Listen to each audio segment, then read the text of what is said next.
Welcome to Between Product and Partnerships, a podcast focused on bringing together product, partnership, and engineering leaders to discuss how to build, support, and scale SaaS ecosystems. This podcast is presented by Pandium, an integration platform for building native integrations. Hi, everyone, and thanks for listening to our podcast again, Between Product and Partnerships, where we talk about the challenges and what it takes to build integrations, tech partnerships, and SaaS platforms. Today, we are so excited to have a great chat with Francesca Smedberg. Will you give us a little bit about your background, Francesca? Yeah, thank you for having me here. It's super interesting. And I am a product leader, and I have been in product for quite many years, and it has been different steps that have brought me to product in terms of opportunities, luck, and also trying to solve a problem for my job and my customer. So I have 20 years experience in market research. And in 2009, I started at a startup company that was actually challenging market research, and that's where I come into product. Awesome. Can you tell me a little bit about what you currently do today, the company that you're currently at, and what kind of projects you guys work on? Yes, I just recently left Rillion as a VP of product, and I've been there about 3 years. And Rillion is an AP automation SaaS company. So mainly what we do is invoice management and which means that we manage all the invoice or capture all the data in any format that the invoice can come in. It can be paper, it can be invoicing, PDF, and then creating the workflows or the matching and then doing the reconciliation with the ERP. So mainly we have two products targeting both the SMB segment and the mid-large segment, and have all the integration to many integration to the ERP. My bread and butter. But we could talk about that in a minute. If we go back to the beginning, I feel like you have a lot of experience in product, probably before product was really a thing, and maybe like when SaaS was just becoming a thing. Like the folks listening might not know, but SaaS as a concept and as a term did not always exist. So maybe you can share a little bit about your transition from doing market research, which actually feels like a very natural transition to me, into a product type role. But what did that look like? And at that first company, like what were you doing? Yeah, this is a good question. And actually, I think that when I talk to people, I feel I came to product from a different background, but actually it's very common. I realized that many people come to product from different roads. And as I was saying, I started at a startup in 2009, and I started as an analyst. So I was actually using the product that we were building every day. And the product we were building was to challenge market research. So it was like, instead of asking question about new product launch, like, oh, what is your overall impression? Would you buy this product? We create a virtual environment to test different strategy. And we started with a virtual shelf. We added the e-com, 3D store, and we also digitalized the whole process. We built the survey engine, the questionnaire that replaced Word, the analytics. And here I was actually a user. So I was actually focusing on delivering project to customer, especially pricing, assortment studies, and also like I was involved in many of our innovation projects. So testing new things and see if we could create new products. And that's why I worked super close with the tech team. And actually I was doing product management work without knowing that it was product management. And often it was really about solving my problems because we were few people, we were growing fast, and I had to work more efficiently. So it was about asking tech solutions so that I could solve problems I had, and also to be able to deliver like the best insight to our customer that were looking to launch product, optimize their pricing strategy. So during that journey, I had different roles. I started, as I said, as an analyst. Then I led the marketing science team, insight and digital producer team. And then the last 5 years, I was actually leading the tech team and forming our product team. And so I think it was super good, like mix to develop as a product leader, having the hands-on product management work, but also having a lot of experience from other departments, and then have a lot of insights, both in qualitative and quantitative um, knowledge that helps a lot doing product work, segmentation, and so on. Yeah, you have like that perfect kind of background for a product manager, like having the analytical mindset and then also some customer facing kind of commercial aspect to the job. I have like such a soft spot for customer facing folks moving into product. I am one of those people myself. I've seen it Yeah, work at a lot of companies versus the inverse. Like I do think it's challenging to start at a product role if like you're not used to talking to the user. yeah, And I'm curious what your thoughts are. Like you've grown a lot of teams.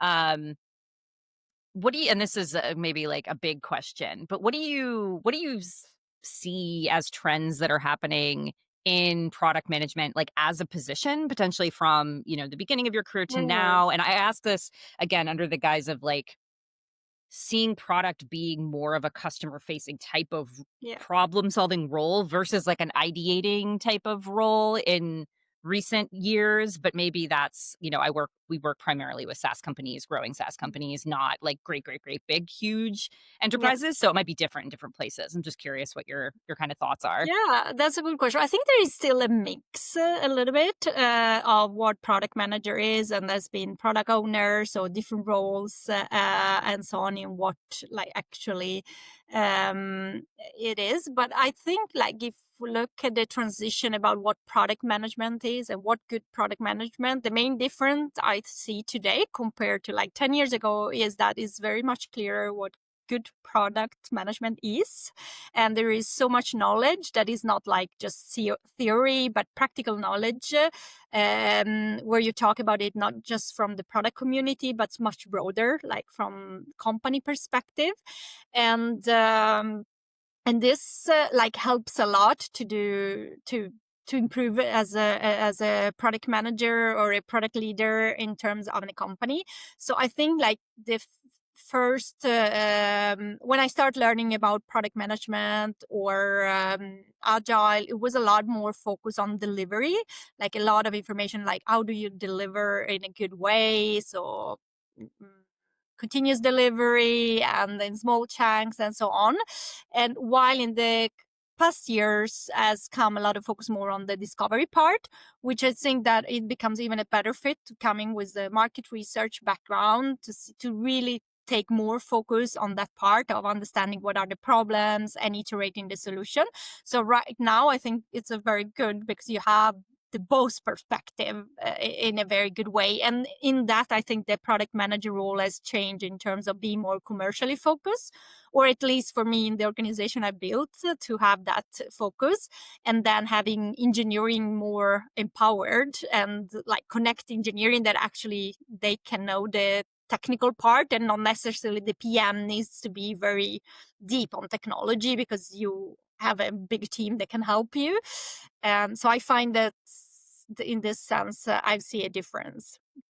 That's a really good point, and one that I hadn't really thought about, which is that back 15 plus years ago, building software was more novel, right? It was Yeah. newer, like figuring out how to get the software to do the thing you wanted it to do was so much of the hurdle. And I think that like waterfall obviously was a part of that, but to your point, like the delivery aspect, like just can we build the thing? Like can we do it? Not can anybody do it or like what's the right way to do it, but like can technology do the thing we want it to do was such a large question versus Right. today where that's like almost immaterial. It's more about like what's the right way to do it, what's the best way to do it, but not like Yeah. I have to go figure out a different new database to make this function. Like that stuff is just baked in. And we also have so much more technology to look at when it comes to like best in breed. Like there's things you can model stuff after, and there's patterns that are just good software development. So it's less important to like think about that aspect of it versus the more maybe like cerebral problem solving Yeah. part of it, which I think is really interesting.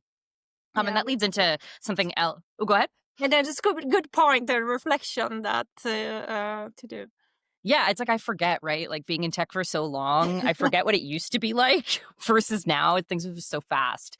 Um, and I think it also speaks to the difference between measuring like feature volume almost, like how much stuff are you releasing versus the outcomes Yeah. and the value that you're getting. And I was actually just having a conversation right before this meeting with someone about like t-shirt sizing and like value effort and how it's like that has transitions over time as well. But I'm curious if you when you've joined organizations, like how do you think about transitioning from maybe just like how much work are you putting out to what is the value of this work, and like that sort of idea of pragmatism I think feeds into that. But I'm curious about, it sounds like you've seen it all, sort of what your journey has been like.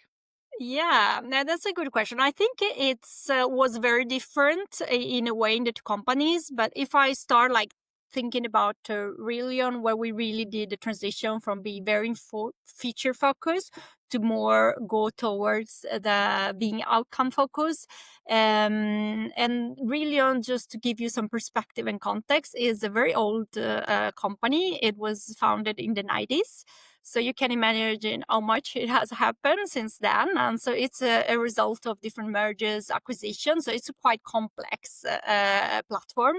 And I think when I came in, we were really struggling to be very reactive, which is not as uncommon, I think, in B2B, especially SaaS. And we wanted to really try to make more impact with the work we were doing, because the team was really struggling to decide which direction taking and making trade-offs, so they were being pulled in so many different directions, and the actual result didn't come as big, and also giving some more room to be able to bring innovation in. And I think that there it was not like a big move in terms of driving the change, and you get it. It was a mix of changing and try to understand, even if things that I've done before, it's not always that the same exact thing work. So you have to test it and be very flexible in terms of trying things small and see, okay, but this worked quite well, can we do it a little bit better? And if I have to think like where I put my focus, it was a lot about creating focus, so product strategy. And before getting there, still trying to think, okay, even if we got this request or if any stakeholder has pushed it, we need to understand why we do it and what we want to achieve. Even if you don't have the perfect strategy, you can still like retrospectively build it so that it helps you forward to make trade-offs. And also like organization in terms of how do we work together, engineering, product, and the other teams. So we really went from having two very big team and instead have a smaller cross-functional team that had very clear mission. And I think like already focusing a team in a mission that is connected with the business goal, and then letting the team figure it out, what can we drive from the product to actually come there, is already a good sign. And I think when you start, like what I tried to do there was, it's hard, I think, to be honest, like putting real good outcomes that are measurable. Even if you have done it, it's probably one of the hardest thing to do it, because normally you have a lot of uncertainty. So so I really try to, okay, it's better to have a goal that is good enough that we can learn, that help us to learn, and then we can make it better when we know more. And I think that's like, to give you an example of a very specific situation where it was perfect to show the organization like why outcome is stronger than a feature, because this is not something that is so easy normally to have in a conversation with the sales. They just want the feature to sell. So in this case, we were doing an initiative to drive our the target was a certain level of NRR, so driving the customer size. And our goal, strategic goal, was that, and we identified exactly what we wanted to do. And a side effect, or a good side effect, was that on top, what the initiative we found on top of driving that would also benefit support efficiency. So when we start seeing that, the support got super interested because they saw their agenda in terms of looking, oh, this is a good opportunity for that. So that created a little bit of not like the team being pulled toward that. And that was really good to have an outcome rather than a feature, because then we could get back, okay, this could be more important if we look at from a company perspective. But then we need to really make that decision super clear that if this is the ultimate goal, which will be supporting the support organization to be more efficient, we can optimize toward that. But then we cannot do both at the same time. And so I think that was a very concrete, relatively simple example, which can help more the organization to see, okay, what does it really mean to be outcome driven rather than feature driven? Yeah, that's a great example. And I wonder how, if you've run into any challenges kind of threading that needle with the engineering teams. Because I know in my own personal experience, engineers love to build stuff, right? Like they love to build. And I think, in my personal opinion, a great engineer is the engineer that tries to solve the problem with like the least amount of building, like the least amount of Yeah. building that works, right? And creates the value and achieves the outcome. But sometimes folks don't want to Sure. go there immediately, right? Like it's more fun to like build your own programming language than it is to like just use the off the shelf library or Yeah. something. To what you described, like maybe you don't need the feature, maybe it's internal tooling that Mhm. actually needs to be done. And I think internal tooling is like the least sexy part of building anything. Like just ask anyone who's ever had to do like a billing integration or a subscription management integration internally. Like it is the worst. Like you always give it Yeah. to the intern, right? So I'm curious, like if you've run into any friction with that mindset, and especially with having teams from multiple companies coming in, which is, bringing all those together is also a challenge. So yeah, what would you tell our listeners who are maybe running into some of those challenges? Now, I think it's always like about change, trying to make space also for this different opinion and try to make the team understand like the impact they can have. So like, oh, this is what we want to reach, communicate, maybe listening to this frustration. So being curious when you meet this frustration and try to see, okay, can we find another way to actually make you do what you think it's really fun. So this is a more like general, not being frustrated by the situation, because normally if you are going to drive a change, this will be more likely people do not want to change. So being curious, trying to help the organization, show example of things that works. But on the other side, I think when you need to make a change, especially if you have a certain like time that is stretched, which normally is the case because everybody wants to evolve fast. I think it's a lot about also mixing like people. Maybe some people that have done it before that understand really what is this about, and some people that have maybe a lot of knowledge of certain part of the product. So create a mix of perspective and getting really the engineering to work close and to with product manager and designer, so that they feel they also have a word in saying how do we build and how do we bring this forward. So I think involving engineering very close and in the customer maybe even, because then they can have this creativity or this way where they can think they are probably the best person to find this really innovative solution. So like trying to, without explaining too much or trying to convince them, just put them in a situation where actually they will find yeah, a good way to solve a problem, but in a slightly other way.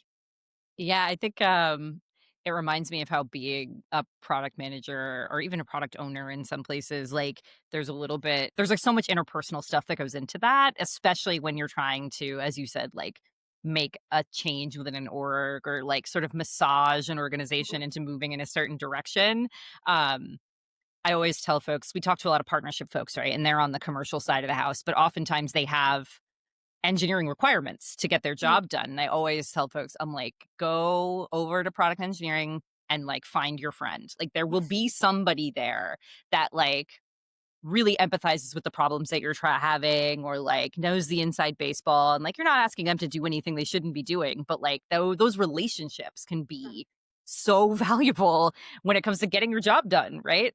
And I was actually going to ask you, like, how when you are bringing all of these teams together, how have you thought about like mixing people up? And I've worked in places where it's like you have the front end team, the back end team, the platform team, and those people like basically just stay in those teams forever. And I Mm. feel like it can become very caustic. Not Mm. only is it not great for like obviously silos and specialization, but also like there could be a lot of like competition's not the right word. It just takes, people Yeah, start to argue I about think stuff. it's a kind of competition in a way. Yeah, a little bit. It's like, but it's your fault. No, it's this team, this team, this team. Yeah. So I'm curious, like, did you cycle people through these departments or through these teams? Like, how did you have a systemic way of doing that, or did you just kind of play it by ear? Yeah, good question. I think I had this dynamics in both companies in a different way. So at Rillion, we like it was divided really in product teams in terms for one the SMB segment and the mid large segment. So there, what we did together with engineering was to link it to the product strategy. So to take our like bets and define like goals that we want to achieve and then form our structure given those goals that we wanted to achieve. And I think that worked very well because it got and the team got to write the mission like with their words and to really be a part of it from start. So I think that worked very well, and there we mixed the front end, back end, or data if it was AI team. So I wouldn't say they were completely independent because still our infrastructure didn't allow for it, but as independent as we could be.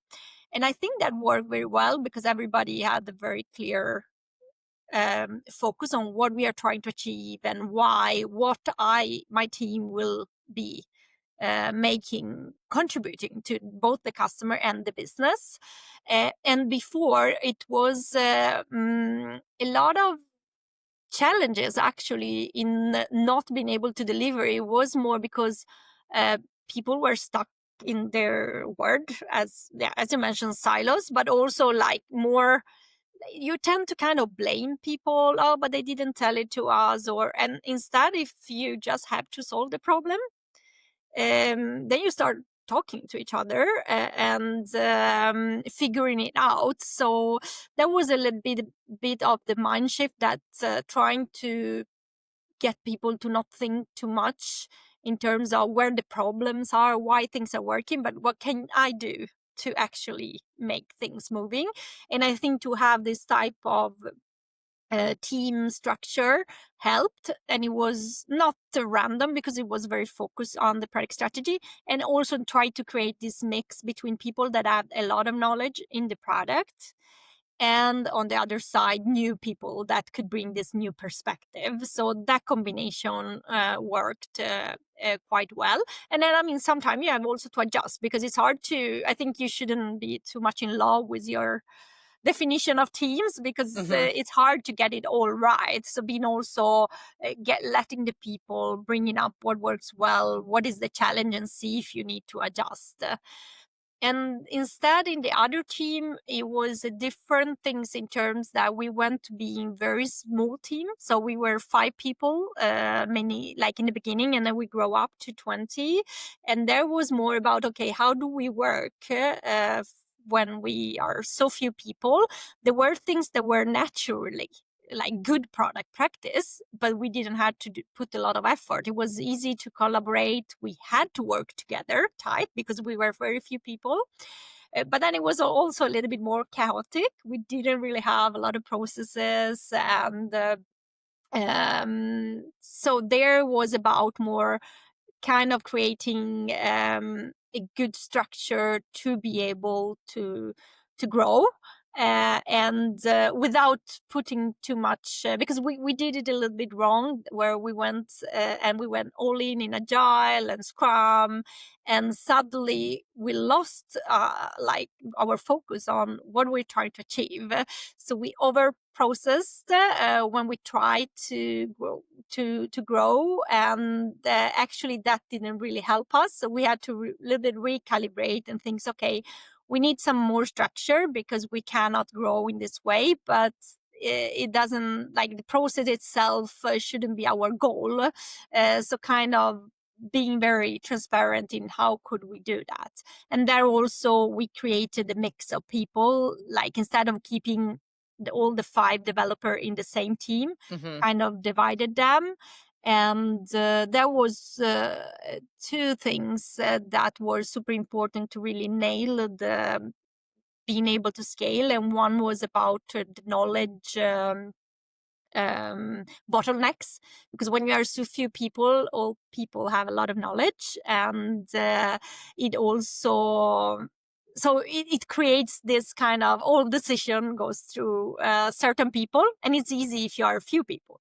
But when we started to scale, we needed to find out first, getting the possibility to, for these people to actually not directly work in initiative, but have time to onboard other and help them, but also to other people to have to learn how to make a decision, because we are lazy people. So if I know that you're really good and you know a lot, then I would think, oh, but if you take the decision, it's a lot better. So it was about creating like helping the team to understand how could make decision, and maybe let's pretend that this person is sick.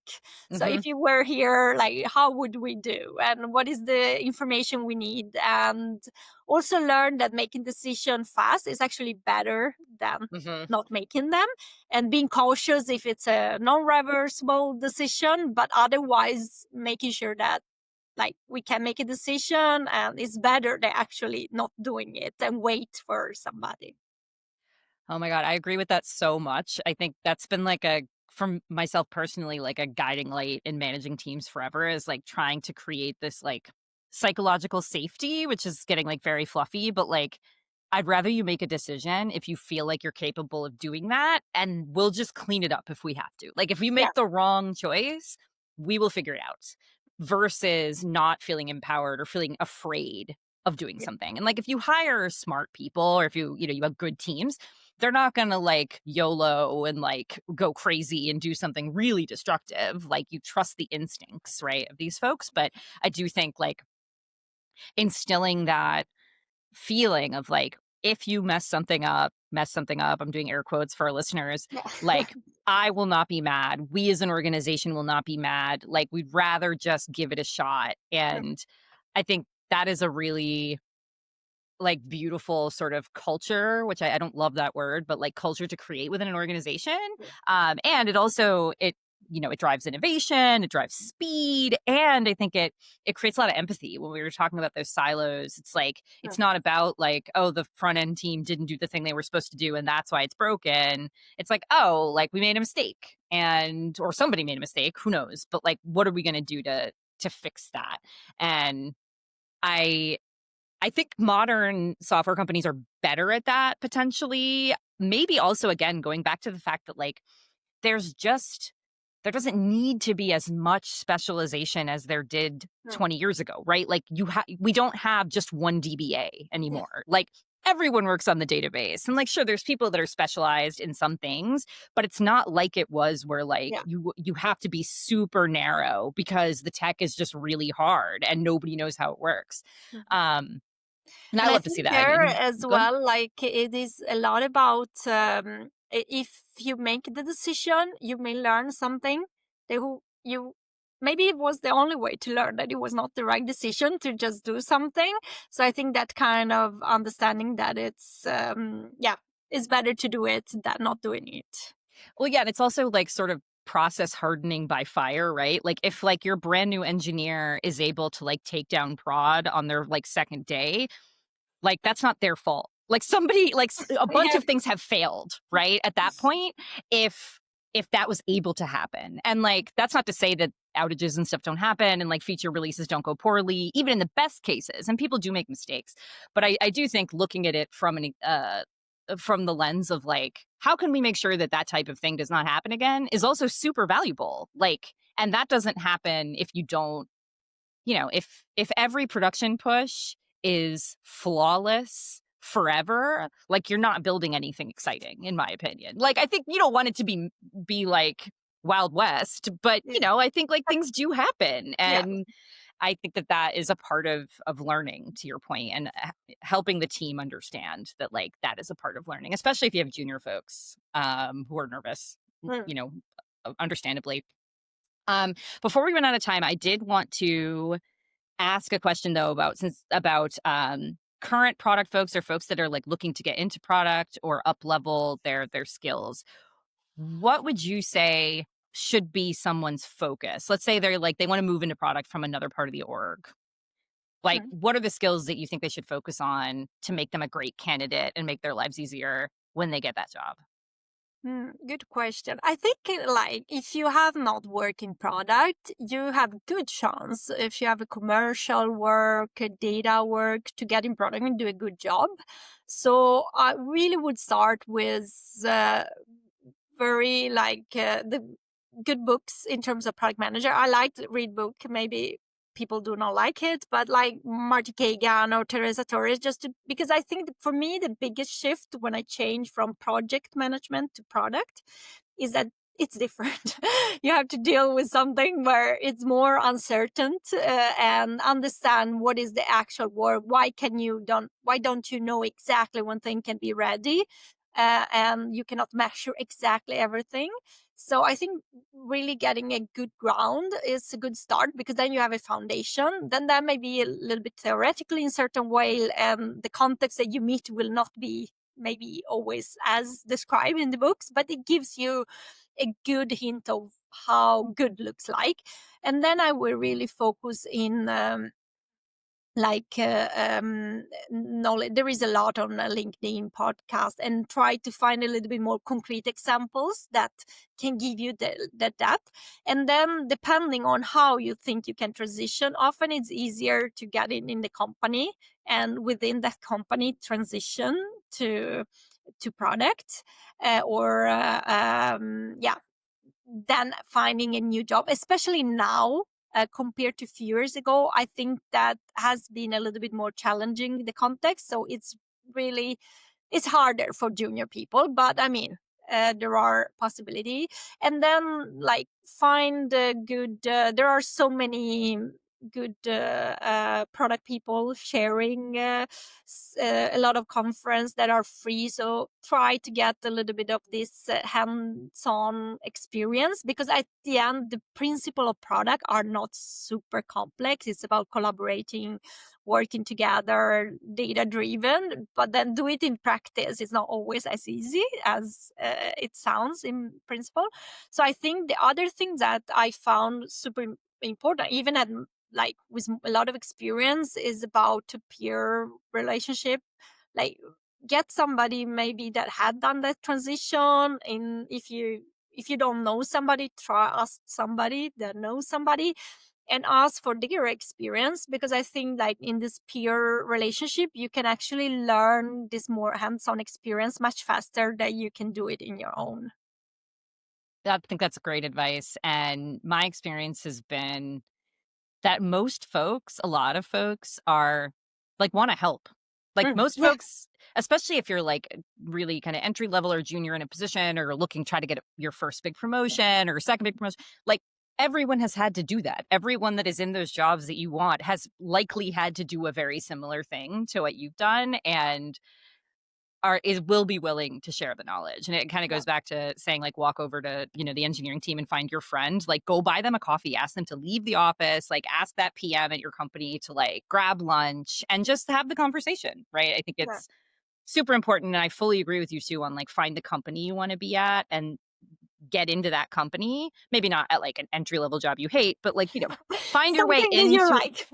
something that you like and that you can do. Because I think there's always positions for folks that are smart and curious and want to solve a hard problem for a company, right? Whether that's a product management role or something else within an organization, but like there's so much value in those people that care deeply about the problem you're looking to solve. So this has been super fun. I wish we could talk forever. I could totally do it, but we're gonna have to we're gonna have to stop here, I think. Any final words for our audience? Oh, no, I think you should start working product. I would definitely keep in product. It's a really fantastic profession. And the best thing is that you learn, and it's probably true in across many positions, but being able to be so close to new technique and actually seeing things that just a few months before you couldn't do, that you can actually do. It's very dynamic and very like complete in terms of both different like pricing strategy, communication, tax. So I really recommend to look for a career in product. Look at that. Love it. We have a product evangelist. Yeah. Well, thank you so much again. This was really fun. To our listeners and watchers, if you want more information about integrations, product management, partnerships, all that good stuff, check out pandium.com. We've got our blog. We've got obviously this podcast series. We have a bunch of worksheets, all kinds of fun stuff. Feel free to add me on LinkedIn if you're listening. I'm sure you can find Francesca on LinkedIn as well. And yeah, again, really fun chatting with you. And to the folks listening, we will see you out there. Thanks again. Thank you. Bye-bye. Thanks for listening. If you enjoyed our content, subscribe to our channel and give us a thumbs up. For more content on tech partnerships, integrations, and APIs, check out our articles, ebooks, and other resources in the description or visit Pandium's website.